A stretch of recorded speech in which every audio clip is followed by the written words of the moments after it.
Morning friends, welcome to level up education. Madhya Pradesh Vyapam कौशल संचालन द्वारा आयोजित आईटीआई ट्रेनिंग ऑफिसर्स के लिए हम कंप्यूटर अवेयरनेस की तैयारी कर रहे हैं। आज ही डेट 17 जुलाई 2020। तो चलिए शुरू करते हैं। क्वेश्चन नंबर 5, मिनी कंप्यूटर की डिस्क स्टोरेज कितनी होती है? देखिए, जब हम बात करते हैं मिनी कंप्यूटर की, तो मिनी कंप्यूटर की डिस्क स्टोरेज कितनी होगी? इसका आंसर है सी, 20 GB। अब इसके अलावा एक और क्वेश्चन आता है, what is the biggest storage hard drive? तो सबसे बड़ी हार्ड ड्राइव कौन सी है, या बिगेस्ट स्टोरेज बोलते हैं जिसको? तो इसकी है सैमसंग 16 TB SSD। स्पेसिफिकेशन क्या है इसके? In comparison to large external hard drives developed by Seagate and Western Digital, the Samsung 2.5 inch is the world largest hard drive with 16 TB capacity. This is specially design for the enterprise purposes. ठीक है। Next question, निम्न में से word star text किस command द्वारा एक line ऊपर जाता है?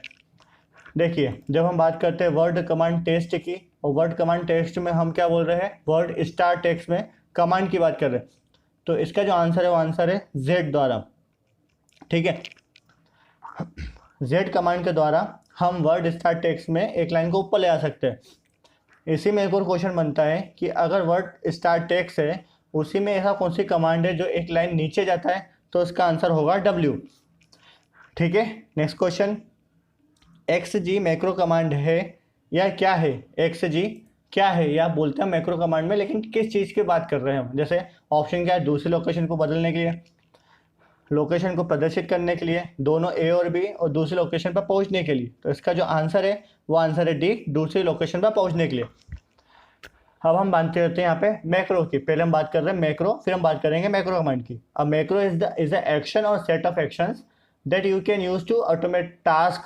Macros are recorded in Visual Basic for applications programming language.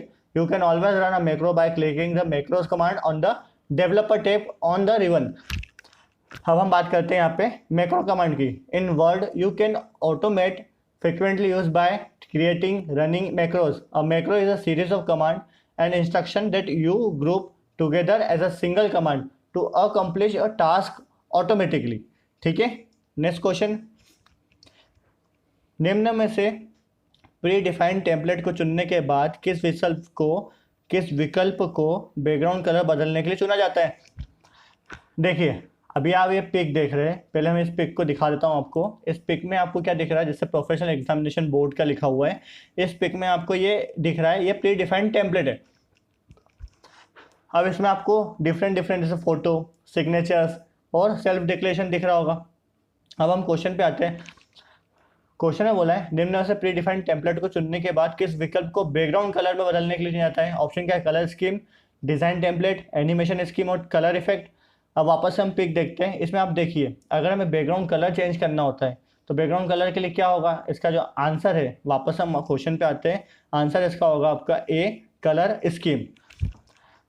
Next question, किस टूल का उपयोग टेबल स्ट्रक्चर के आउट बनाने के लिए करते हैं? जब हम बात कर रहे हैं यहाँ पे टूल की, और टूल में हम किसकी बात कर रहे हैं? टेबल स्ट्रक्चर के आउट बनाने के लिए। तो इसका आंसर है आपका बी, डॉक्यूमेंटर। नेक्स्ट क्वेश्चन, एक ही डाटा को कई जगहों पर सेव करना क्या कहलाता है? देखिए, जब भी हम एक ही डाटा को हर जगह अलग अलग जगह पर सेव करते हैं तो इसका हम आंसर बोलेंगे डी, रिडंडेंसी। नेक्स्ट क्वेश्चन, उपयोगकर्ता यह कैसे निर्धारित कर सकता है कि कंप्यूटर पर कौन सा प्रोग्राम उपलब्ध है? देखिए, ऑप्शन क्या है? हार्ड डिस्क की प्रॉपर्टी देखकर, डिस्क की फाइल देखकर, बूटिंग के दौरान प्रोग्राम की सूची देखकर, या उपरोक्त में से कोई नहीं। तो जब भी हम बात कर रहे हैं कंप्यूटर पर क्या देखना हमको, यह ऐसे कैसे निर्धारित कर सकता है उपयोगकर्ता मतलब यूज़र, कि कंप्यूटर पर कौन सा प्रोग्राम उपलब्ध है? तो इसका आंसर है सी, बूटिंग के दौरान प्रोग्राम की सूची को देखकर। नेक्स्ट क्वेश्चन, एक यूटिलिटी सॉफ्टवेयर प्रोग्राम जो मेमोरी के अनावश्यक फ्रेगमेंट्स को पहचानता है और डिस्क स्पेस को पुनर्व्यवस्थित करता है, इसका क्या मतलब है? देखिए, एक यूटिलिटी प्रोग्राम है जो कि मेमोरी को फ्रेगमेंट्स की बात करता है। मैंने कल एक समझाया था आपको फ्रेगमेंट्स क्या होते हैं और डिफ्रेगमेंट्स क्या होते हैं, लेकिन यहाँ पे बोल रहा है ऐसे जो फ्रेगमेंट्स को पहचानता है और डिस्क स्पेस को पुनर्व्यवस्थित करता है। तो इसका आंसर क्या रहेगा? वो रहेगा B, disk defragmenter. Disk defragmenter क्या है? When a program save a file on disk it puts the file into the empty space. जब भी आपने क्या करा, एक प्रोग्राम को सेव किया तो वो क्या करेगा, it put into a empty space on the disk. Disk defragmentation takes all the pieces of each file and stores them in one place. It also makes sure programs are each in one place and that unused space on the hard disk in all together। समझ में आ रहा है कि क्या हुआ यहाँ पे? इसमें इसने ये बोला है कि अगर हमने कोई भी चीज़ फाइल ली है तो वो सेव करेगा और उसी को हमने क्या करा हुआ, पीस ऑफ ईच फाइल, हर एक फाइल का हमने पीस लिया हुआ है, उसको स्टोर करके रखा हुआ एक ही जगह पर। It makes sure program all each one place and unused space on the hard disk all together. ठीक है, नेक्स्ट क्वेश्चन, मेक लाइट नामक लैपटॉप के लिए किस ऑपरेटिंग सिस्टम का प्रयोग किया जाता है? देखिए यहाँ पे ऑप्शंस क्या है, ओएस, विंडोज, एमएस डॉस और लिनक्स। तो इसका जो आंसर है वो ओएस। तो जब हम मेक लाइट की बात करते हैं तो यहाँ पे हम बात करते हैं मेक ओएस सिस्टम की। ओएस ऑपरेटिंग सिस्टम है हमारा मेक ओएस। ठीक है, नेक्स्ट क्वेश्चन, कौन सा मॉड्यूल शॉर्ट टर्म स्केड्यूलर द्वारा चुनी गई प्रोसेस में सीपीयू का नियंत्रण करता है? आप देखिए इसमें ऑप्शंस क्या क्या है, इंटरप्ट, स्केड्यूलर, डिस्पैचर और इनमें से कोई नहीं। हम बात कर रहे हैं यहाँ पे शॉर्ट टर्म स्केड्यूलर की। तो अभी हमने कुछ दिनों पहले एक वीडियो देखा था, उस वीडियो में मैंने शॉर्ट टर्म और लॉन्ग टर्म स्केड्यूलर दोनों की बात करी थी। अभी आप ये पिक देखिए और इस पिक को देख के समझने की कोशिश करिए। लॉन्ग टर्म स्केड्यूलर है और शॉर्ट टर्म स्केड्यूलर है। अब हमारे पास लॉन्ग टर्म स्केड्यूलर में क्या है, जॉब पूल और ready queue. Short term scheduler में रेडी क्यू है और हमने फीडबैक देके रखा हुआ है इनपुट आउटपुट वेटिंग क्यू के साथ सीपीयू में। ठीक है, अब हम यहाँ पे देखते हैं ऑप्शंस क्या थे हमारे पास, इंटरप्ट, स्केड्यूलर, डिस्पैचर और इनमें से कोई नहीं। तो इसका जो आंसर है वो आंसर है सी, डिस्पैचर। ठीक है, अब यहाँ पे हमने एक चीज़ बोली कि डिस्पैचर भी हमको समझना पड़ता है कि डिस्पैचर क्या हो सकता है, ये भी हमें देखना जरूरी है ना कि डिस्पैचर क्या होगा। तो देखिए, CPU scheduler select a process among the processes that are already execute and allocate CPU to one of them। इस पिक में देखिए CPU क्या कर रहा है, select a process among the processes that are ready to execute and allocate CPU one of them। Short-term scheduler also known as dispatcher make the decision of which process to execute next। Short-term scheduler are faster than long-term scheduler।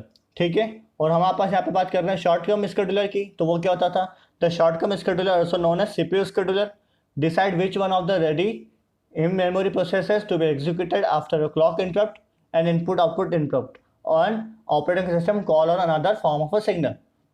तो short term scheduler क्या था, एक तरह का CPU scheduler है। ये क्या decide करता है कि कौन सी आपकी मेमोरी में रेडी है, मेमोरी प्रोसेस होने के लिए एग्जीक्यूट है after clock input and input output interrupt. ठीक है, नेक्स्ट क्वेश्चन, टाइम क्वांटम में क्या परिभाषित किया जा सकता है? देखिए यहाँ पे हम बात कर रहे हैं, पहले किसकी बात कर रहे हैं, टाइम क्वांटम की। तो टाइम क्वांटम हम जान लेते हैं क्या होता है।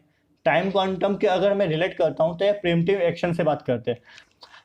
और प्रिमिटिव एक्शन मैंने आपको समझाया हुआ है कि प्रिमिटिव एक्शन क्या होता है। पहले हम टाइम क्वांटम बोलते हैं, the period of time for which process is allowed to run in a primitive multitasking system is generally called as time slice or time quantum। The scheduler is run once every time slice to choose the next process to run। The operating system which controls such as design is called multitasking system। ठीक है, अब यहाँ पे हम किसकी बात कर रहे हैं, प्रिमिटिव मल्टीटास्किंग की। तो हम प्रिमिटिव मल्टीटास्किंग में समझ लेते हैं। अब प्रिमिटिव मल्टीटास्किंग के लिए आपको एक पिक देखना है। देखिए इसमें क्या है, प्रोसेस 1, प्रोसेस 2, प्रिमिटिव और नॉन प्रिमिटिव है। अब हम बात प्री एम्प्टिव की बात कर रहे थे, तो इंटरप्ट में देखे रखे हुए ढेर सारे इंटरप्ट आते हैं अगर हम कोई भी चीज़ प्रोसेस करते हैं। लेकिन नॉन प्रिमिटिव में क्या होता है, एक ही टाइम में पूरी प्रोसेस हो जाती थी। ठीक है, शॉर्ट इंटरवल के लिए इंटरप्ट होता था।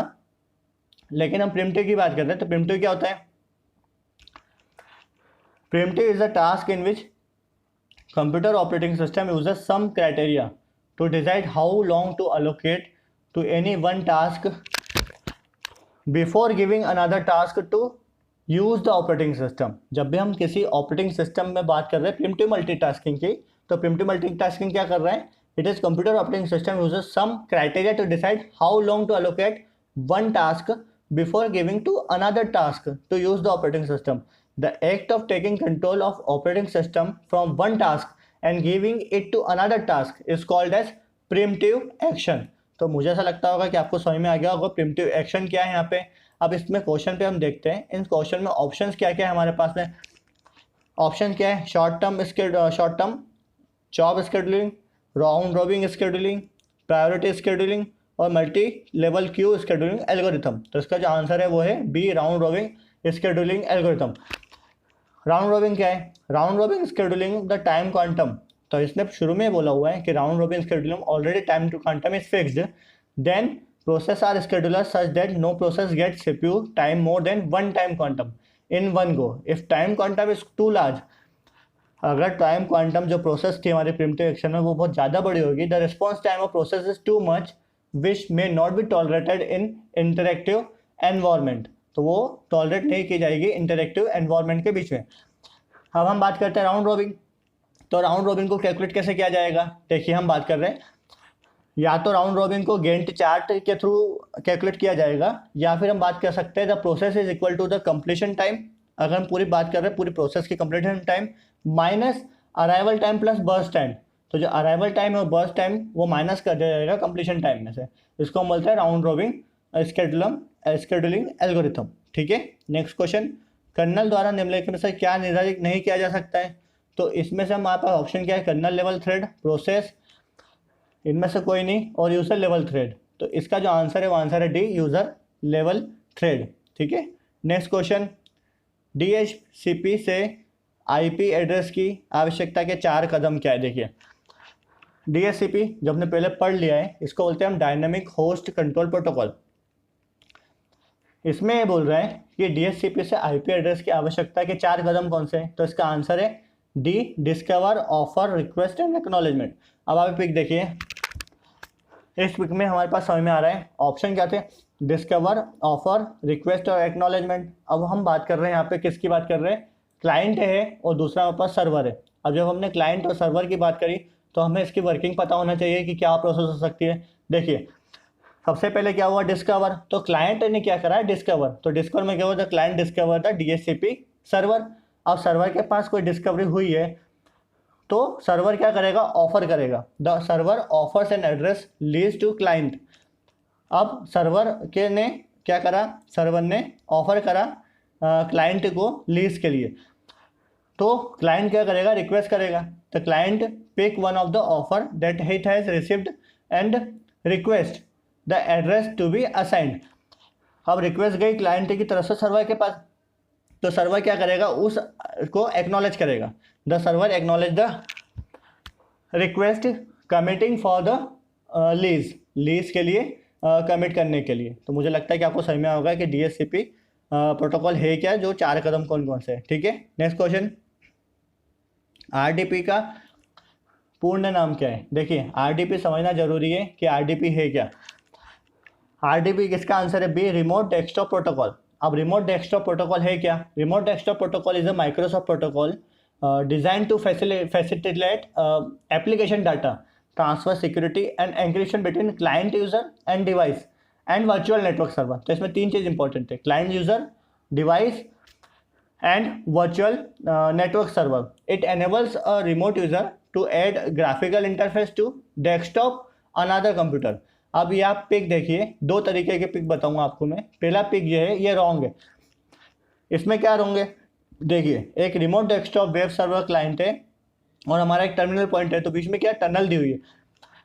ये टनल इस तरीके से बनी हुई है कि हमारा जो रिमोट डेस्कटॉप सर्वर है क्लाइंट वो डायरेक्टली कनेक्ट किससे हो रहा है, आरडीपी प्रोटोकॉल से या रिमोट डेस्कटॉप सर्वर क्लाइंट के साथ। तो ऐसा होता नहीं है।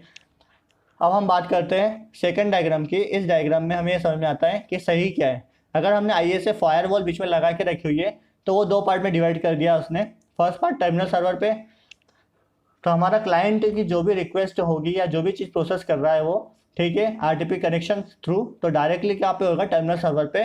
और आरडीपी जो रिमोट डेस्कटॉप सर्वर है उसको क्या कर देगा, रिवर्स प्रोक्सिमाइड एचटीटीपी कनेक्शन के थ्रू हटा दिया जाएगा। ठीक है, तो यहाँ पे आप समझ में आ रहा है कि क्या सही है और क्या गलत है। ठीक है, और आरडीपी क्या है। ठीक, नेक्स्ट क्वेश्चन, किसमें एक ग्राफिकल तकनीक है जो कंडीशन और एक्शन को एक के बाद एक सीक्वेंस में प्रस्तुत करता है। देखिए इसमें ऑप्शंस क्या क्या है। ऑप्शन है पहला decision tree, data dictionary, data flow, और इनमें से कोई नहीं। तो जब भी कोई ग्राफिकल टेक्निक और कंडीशन और एक्शन की बात करता है तो इसका आंसर है ए, डिसीजन ट्री। अब मुझे आप कमेंट बॉक्स में ज़रूर बताइएगा कि डिसीजन 3 जो था उसको इन्वेंट किसने किया था और कब किया था और ज़रूरत क्यों पड़ी थी। ठीक है, नेक्स्ट क्वेश्चन, गेंट चार्ट किसने डेवलप किया है। तो अभी हमने ऊपर गेंट चार्ट की थोड़ी सी बात पढ़ी थी कि गेंट चार्ट होता क्या है और गेंट का यूज़ क्यों किया जाता है। ठीक है, क्योंकि हम प्रिमिटिव एक्शन की बात कर रहे थे, ऐसे हम बात कर रहे हैं गेंट चार्ट डेवलप किसने किया या हुआ है या किया है। तो इसका आंसर है सी, हेनरी। और हेनरी का पूरा नाम है हेनरी गेंट। ठीक है, मैंने वहाँ पे इसलिए लिखा नहीं था क्योंकि ऑप्शन में मैंने सिर्फ नाम ही लिखा है। Next question, Linux install boot floppy बनाने के लिए निम्न में से किस कमांड का उपयोग किया जाएगा। तो जब भी हम बात कर रहे हैं लिनक्स इंस्टॉलेशन की, तो इसका आंसर है B, D D and R A right. ठीक है, नेक्स्ट क्वेश्चन, यूज़र डायरेक्टरी बनाने के लिए आप किस डायरेक्टरी में सिस्टम यूज़र डिफ़ॉल्ट फाइल को संग्रहित करते हैं या कर सकते हैं। तो इसका आंसर है /etc/skel। ठीक है, मतलब इसका आंसर है D /etc/skel। Next question, directory structure को कॉपी और आउट करने के लिए किस कमांड का उपयोग किया जाता है। तो जब भी हम बात कर रहे हैं डायरेक्टरी स्ट्रक्चर को कॉपी और आउट करने के लिए किस कमांड का उपयोग होगा, इसका आंसर है ACPIO। न कॉपी न CP न last DCP, it's answer is CPIO। Next question, निम्नलिखित में से कौन सा NIS client NIS domain server के बारे में जानकारी फाइंड और स्टोर करता है। अभी हम यहाँ पे किसकी बात कर रहे हैं, NIS की बात कर रहे हैं। ठीक है, तो इसका जो आंसर है वो आंसर है सी, YP बाइंड। अब देखिए YP बाइंड क्या है, YP बाइंड और कनेक्ट प्रोसेस और नेटवर्क इंफॉर्मेशन सर्विस। NIS का फुल फॉर्म क्या है, network information service, client to service on NIS server. This daemon which runs on every NIS client is started and supported stopped by following system resource controller, जिसको हम बोलते हैं star SRC। SRC क्या था, system resource controller, जिसको हम बोलते हैं YP बाइंड। और स्टॉप SRC, जैसे स्टॉप बोला SRC, system resource controller YP bind. तो इसका आंसर है सी, YP bind. Next question, partition tables में से कौन सा प्रारूप लिनक्स का उपयोग करता है। तो इसका आंसर है ए, DOS। ठीक है, नेक्स्ट क्वेश्चन, 3 शब्दों को हटाने के लिए VI एडिटर में किस कमांड का प्रयोग किया जाएगा। इसमें ऑप्शंस देख लीजिए, $3 then 3x 3DW and 3DD। अब इसमें आप ये पिक देखिए, यहाँ पे कमांड्स मैंने आपको बता के रखी है, हर एक कमांड अपनी अपनी प्रोसेस कर रही है, लेकिन ये सारी कमांड्स डिलीट का काम कर रही है। डिलीट का काम कर रही है, लेकिन वो भी पता होना चाहिए कि डिलीट कौन सा और किस तरीके से कर रही है। अभी हमारे पास में ऑप्शन जो थे वो अलग अलग ऑप्शन में जो आंसर है, अगर इसमें से देखा जाए तो जो आंसर है आपका, वो आंसर कौन सा होगा आपका, वो आंसर है third, that deletes from the current cursor location to next word. हम वापस क्वेश्चन पे आते हैं, तो इसका आंसर है C, 3W। इसका आंसर है C, 3DW। ठीक है, नेक्स्ट क्वेश्चन, वर्तमान में एक सर्वर का समर्थन विकसित करने वाली कौन सी परियोजना है। तो वर्तमान में एक सर्वर का परियोजना का जो विकसित करने वाली ये परियोजना है, इसका आंसर है B, X386 प्रोजेक्ट INC। अभी आप जो लोगो देख रहे हैं वो X386 प्रोजेक्ट INC का है। इसी में हम एक चीज़ समझ लेते हैं कि जब भी X3 प्रोजेक्ट INC की बात कर रहे हैं तो इसमें क्या क्या है। एक और पिक देखिए, इसमें user, graphical interface, display server, kernel और हार्डवेयर। डिस्प्ले सर्वर किससे रिलेटेड है, विंडो मैनेजर से। हमने बात की कर्नल की, इंपॉर्टेंट क्या है यहाँ पे, ग्राफिकल इंटरफेस और कर्नल। ग्राफिकल इंटरफेस रिलेटेड था जीनोम शेल से, और कर्नल है लिनक्स कर्नल, FreeBSD कर्नल और XNU कर्नल से। ठीक है, तो मुझे लगता है कि समझ में आया होगा कि X3 प्रोजेक्ट है क्या। ठीक, नेक्स्ट क्वेश्चन, लिनक्स सिस्टम पर SMB शेयर तक पहुँचने के लिए निम्न में से किन कमांड का उपयोग किया जाएगा। जब हम बात कर रहे हैं यहाँ पे किसकी, SMB की, तो SMB है क्या है, SMB stand for server message block. और ये क्या करता है, it is a protocol for sharing files, printer, serial ports, communication abstraction such as named pipes, mail slots between computer. तो एक तरह का प्रोटोकॉल है जो शेयरिंग करता है फाइल प्रिंटर्स पे, सीरियल पोर्ट्स पे। अब क्वेश्चन पे क्या है, निम्न में से किस कमांड का उपयोग किया जाएगा जो लिनक्स सिस्टम पर SMB शेयर तक पहुंचने के लिए। Option NFS, SMD, SMB client और SMB सर्वर। तो इसका आंसर है सी, SMB क्लाइंट। क्या है इसका आंसर, SMB क्लाइंट। और SMB को मैंने आपको क्या था, सर्वर मैसेज ब्लॉक। ठीक है, नेक्स्ट क्वेश्चन, सॉल्यूशन एक्सप्लोरर क्या प्रदर्शित नहीं कर सकता है। तो सॉल्यूशन एक्सप्लोरर क्या प्रदर्शित नहीं कर पाएगा, इसका आंसर है B, form properties. Form properties. अब हम बात करें सॉल्यूशन एक्सप्लोरर से क्या होता है। Solution explorer is a special window that enables you to manage solution project and files. It provides a complete view of file in a project and it enables you to add or remove files and to organize file into subfolders. तो mainly काम क्या है इसका कि files का add करना, remove करना और ऑर्गेनाइज करना सब फोल्डर के अंदर। ठीक है, इसका ये काम है। मुझे लगता है कि आपको चीज़ समझ में होगी कि सब फोल्डर क्या। अब ये पिक देखिए सॉल्यूशन एक्सप्लोरर का ऑप्शन क्या कहता है, reference folder, form properties, assemble file और फॉर्म फाइल। तो इसमें से क्या है, फॉर्म प्रॉपर्टीज नहीं है, बाकी आपको रेफरेंस फोल्डर, असेंबल फाइल और फॉर्म फाइल मिल जाएगी। ठीक है, अब हमने कल के वीडियो क्वेश्चन में क्वेश्चन पूछा था आपसे। क्वेश्चन आपका ये था कि जावा स्क्रिप्ट की व्याख्या किसके द्वारा की जाती है, तो इसका आंसर है आपका क्लाइंट। नेक्स्ट वीडियो के लिए आपका क्वेश्चन ये है, डॉट नेट में कितने प्रकार के प्रोजेक्ट होते हैं। जब भी हम बात करें डॉट नेट में कितने प्रकार के प्रोजेक्ट होते हैं, तो 4, 5, 6, 7। ठीक है, मुझे इसका आंसर आप जरूर दीजिएगा। और अगर आपको वीडियो अच्छा लगता है तो please like, share and subscribe जरूर करें लेवल अप एजुकेशन को। टेलीग्राम पर भी आप हमसे जुड़ सकते हैं, PDF आपको डिस्क्रिप्शन बॉक्स में मिल जाएगी। और बेल आइकन को प्रेस करना ना भूलें फॉर द नेक्स्ट नोटिफिकेशन। और अगर यहाँ तक आए हैं और आपने वीडियो देखा है तो प्लीज़ सब्सक्राइब जरूर करें। थैंक यू वेरी मच, धन्यवाद।